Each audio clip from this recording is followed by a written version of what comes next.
Friends, आज की कहानी है नौकरानी की जिंदगी भाग 18। पिछले भाग में आपने पढ़ा, एक दोपहर विक्की मेरे पास आया जिस कपड़े की दुकान में मैं काम करता था वहां पर, और मुझे धीरे से बोला, भाई अपने मालिक से आधे दिन की छुट्टी मांग ले। मैंने उससे पूछा, लेकिन क्यों? आज वो बाजार आई है। विक्की बोला। कौन बाजार आई है? मैंने पूछा। वही जिसने तेरा चैन चुरा लिया है, निशा, मेरे भाई निशा। विक्की बोला। अब आगे? ठीक है, तो मैं मालिक से कोई बहाना करके छुट्टी मांग लेता हूँ, मैंने कहा। और फिर मैंने मालिक से कहा कि मेरे कमरे के बगल वाले कमरे में एक लड़का रहता है, उसकी तबीयत बहुत खराब है, अस्पताल में भर्ती है, उसे देखने जाना है। अगर आधे दिन की छुट्टी मिल जाती तो। मैं ईमानदार था, उनकी दुकान का काम हमेशा ईमानदारी से करता था। उन्हें मुझ पर पूरा भरोसा था, इसलिए उन्होंने मुझ पर विश्वास करके आधे दिन की छुट्टी दे दी और मैं खुशी खुशी विक्की के संग बाजार की गलियों में निशा को ढूंढने चल पड़ा। हम दोनों बहुत देर तक बाजार की गलियों की खाक छानते रहे, लेकिन हमें निशा कहीं भी नजर नहीं आई। तब मैंने गुस्से से विक्की को फटकारते हुए कहा, कहाँ है वो? उसके चक्कर में मेरे आधे दिन की छुट्टी भी खराब कर दी यार। मैं जब अपने टेलर मास्टर की दुकान पर था तब वो मुझे दिखी थी। मैंने उसे पास जाकर भी देखा, वो वही थी। वो बाजार आई है, लेकिन हो सकता हो अब तक वो चली गई हो। विक्की बोला। तू पागल है, तूने किसी और को देखा होगा। मैंने कहा, नहीं, वो वही थी। मैंने उसे पास जाकर देखा था। पूरी तसल्ली करने के बाद ही तुझे लिवाने गया था। विक्की बोला। चल झूठा, मुझे बेवकूफ बनाया तूने। मैंने कहा, नहीं यार, सच में वही थी। अच्छा चल, अब अपना मूड मत खराब कर। चल तुझे गोलगप्पे खिलाता हूँ, तेरा मूड अच्छा हो जाएगा। विक्की बोला। नहीं, मुझे कोई गोलगप्पे नहीं खाने। मैंने कहा, चल ना यार, तू मेरा भाई है ना, मेरी बात नहीं मानेगा। विक्की बोला। उसकी बात सुनकर मैं मुस्कुरा दिया और उसके साथ गोलगप्पे खाने चल दिया। हम चाट के ठेले पर पहुंचे तो मैंने देखा कि निशा भी वहीं अपनी सहेली के साथ गोलगप्पे खा रही थी। उसे वहां मौजूद देखकर विक्की बोला, यार तेरी तो निकल पड़ी, वो वही खड़ी है, देख ले उसे जी भर कर। हम चाट के ठेले के और नजदीक गए और विक्की चाट वाले से बोला, भैया हम दोनों को भी गोलगप्पे खिला दो। विक्की की आवाज सुनकर निशा की सहेली ने उसे देखा, फिर बोली, विक्की तू यहाँ क्या कर रहा है? हम दोनों भी तेरी तरह गोलगप्पे खाने आए हैं। विक्की बोला। बस फिर हम भी गोलगप्पे खाने लगे। गोलगप्पे खाते खाते मेरी नजर निशा पर चली गई। वो भी मुझे देखकर अनदेखा कर देती, शायद उसने भी मुझे पहचान लिया था। तभी ठेले पर दो लोग और आए और चाट वाले से बोले, भाई तेरे ठेले पर तो चाट खाने से हमारा धर्म भ्रष्ट हो जाएगा। तेरे ठेले पर धंधे वाले भी चाट खाती हैं। ये सुनकर निशा की सहेली मीना को बहुत गुस्सा आ गया और वो बोली, तू हमें पहचानता है, इसका मतलब है तू भी हमारे कोठे पर कई बार आया होगा। तब उनमें से एक बोला, ए औकात में रह, जबान संभाल कर बात कर, दो कौड़ी की औरत मुझसे बकवास करने चली है। तब मीना बोली, हम तो औकात में ही है, शायद तू अपनी औकात भूल रहा है। तब उनमें से दूसरा बोला, क्या बोली? तेरी इतनी हिम्मत, अब तेरी औकात दिखाता हूँ। दूसरे वाले का इतना कहना था कि निशा उसके पास गई और उसके गाल पर जोर का थप्पड़ लगाते हुए बोली, ये है हमारी हिम्मत और औकात। और इतना कहकर उसने चाट वाले के पैसे दिए और दोनों चलती बनी और मैं उन्हें जाते हुए देखता रहा। तब विक्की बोला, यार देख क्या रहा है, चल उनके पीछे पीछे चलते हैं। मैंने जल्दी से चाट वाले के पैसे दिए और उनके पीछे चल दिए। हम चलते चलते उन दोनों के बगल में पहुंचे और उनके साथ चलने लगे। तब विक्की मीना से बोला, अच्छा मजा चखाया तुम दोनों ने उन दोनों को, तू भी मजा चखना चाहता है तो आजा।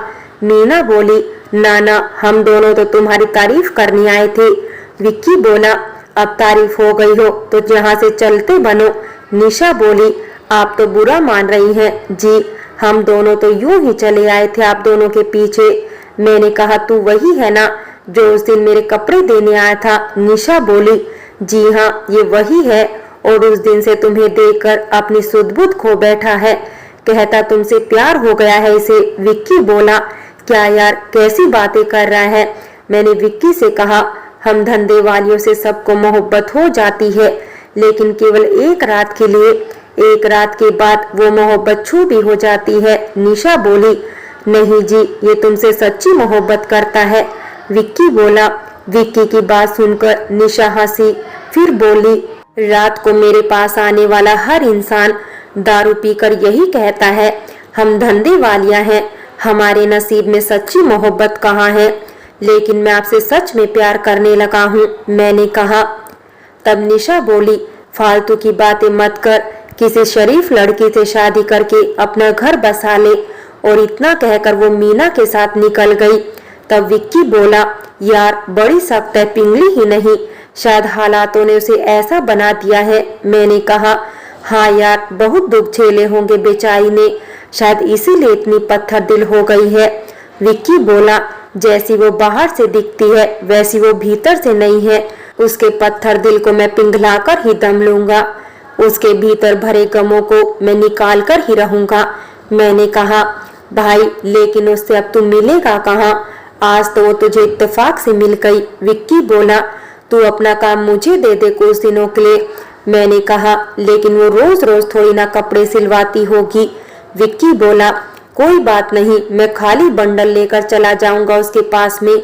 मैंने कहा, तेरा दिमाग खराब है क्या, तू अभी जानता नहीं है उस कोठे की मालकिन गंगूबाई और उसके मुस्टंडे गुंडों को। विक्की बोला, यार कुछ भी हो, मोहब्बत की है तो अब मैं कुछ भी कर गुजरने को तैयार हूँ। मैंने कहा, वो तो ठीक है, लेकिन तू अपनी जान जोखिम में क्यों डाल रहा है मेरे भाई। विक्की बोला, अब कुछ भी हो, सलीम को अनारकली से मिलने से कोई नहीं रोक सकता। मैंने कहा। फिर हम दोनों खिलखिला कर हंस पड़े। लेकिन तूने कुछ सोचा तो होगा कि उसे कैसे मिलेगा, विक्की ने पूछा।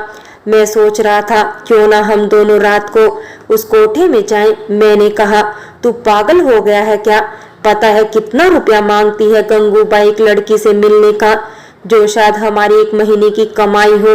विक्की बोला, तो क्या हो गया, ना सही 1 महीने की बचत।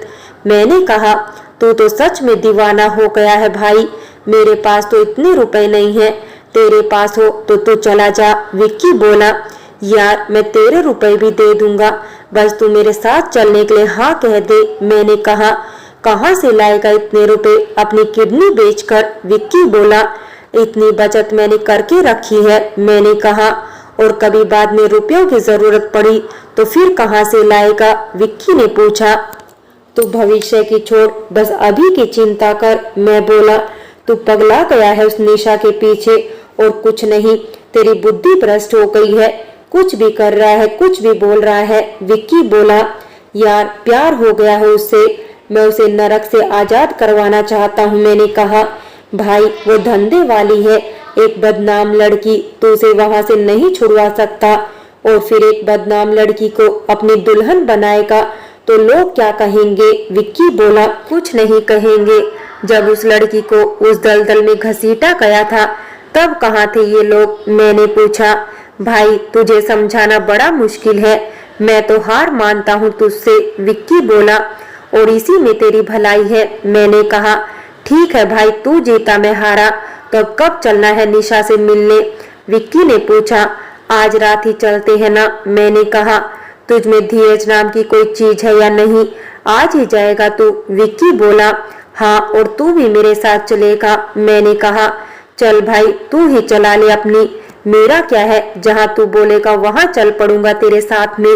विक्की बोला।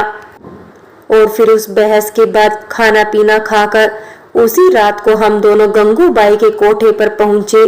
विक्की तो वहां पर पहले ही सभी को जानता था, इसलिए मुझे वहां जाने में कोई दिक्कत नहीं हुई।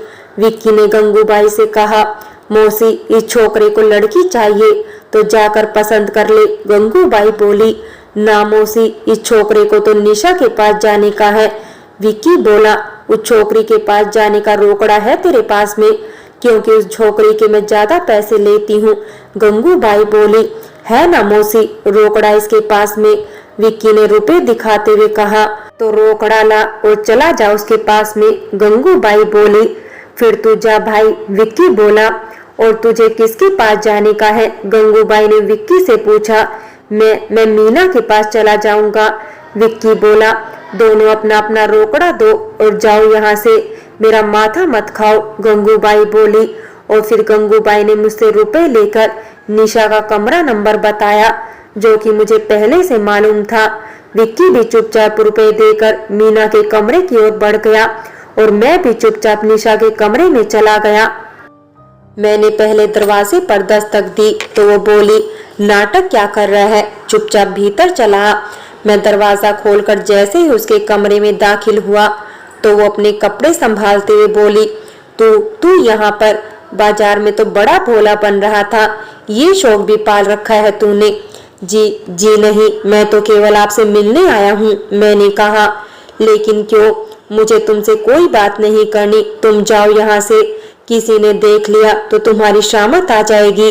निशा बोली, जी आपसे बात करने के पैसे मैंने गंगूबाई को दे दिए हैं। मैंने कहा, तू पागल है क्या, मुझसे मिलने के पैसे चुका कर आया है तू? निशा बोली, जी आपसे प्यार जो हो गया है इसलिए आपसे बातें करने का जी किया और मैं यहाँ चला आया। मैंने कहा, तू सच में पागल है, ऐसा कोई करता है भला? निशा मुस्कुराते हुए बोली, तो अब तो आपको मुझसे बातें करने में कोई दिक्कत नहीं होनी चाहिए। मैंने कहा, ये क्या आप लगा रखा है? मैं इतनी इज्जतदार नहीं हूँ कि तू मुझे आप कहकर पुकारे, मुझे तू बोला कर। निशा बोली, ठीक है, जैसी तुम्हारी मर्जी। मैंने कहा, तो जल्दी से बोल, जो बोलना है फुट यहाँ से। निशा बोली, बस यही कहना था कि तुम मुझे अच्छी लगती हो और मैं तुमसे प्यार करने लगा हूँ। मैंने उससे कहा, ऐसा तो कई बार कहा है लोगों ने मुझसे, लेकिन कोई भी अपनी ब्याहता नहीं बनाना चाहता मुझे, बस सब बिस्तर पर ही बुलाकर अपनी हवस मिटाना चाहते हैं। निशा बोली, मैं ऐसा नहीं हूँ निशा, मैं तुम्हें अपनी ब्याहता बनाना चाहता हूँ। मैंने कहा, लेकिन मैं तुम्हारे लायक नहीं हूँ, तुम किसी शरीफ लड़की को अपनी ब्याहता बनाओ। निशा बोली, निशा तुम ही मेरा प्यार हो और तुम ही मेरी ब्याहता बनोगी। मैंने कहा, लेकिन मैं ही क्यों, सारी दुनिया में तुम्हें और कोई भी नहीं मिला। निशा बोली, बस दिल आ गया है तुम पर, तुम हाँ कर दोगी तो ठीक है, नहीं तो सारी उम्र कुंवारा ही रह जाऊंगा, पर ब्याह नहीं करूंगा। मैंने कहा, तो फिर तुम्हारे नसीब में सारी उम्र कुंवारा रहना ही लिखा है। निशा बोली, तो तुम नहीं मानोगी। मैंने कहा, नहीं, मुझे तुम्हारा प्यार मंजूर नहीं है। निशा बोली। फ्रेंड्स, बाकी की कहानी अगले भाग में देखें और अगर कहानी अच्छी लगी हो तो लाइक करें, शेयर करें और प्यार भरी कहानी चैनल को सब्सक्राइब करें।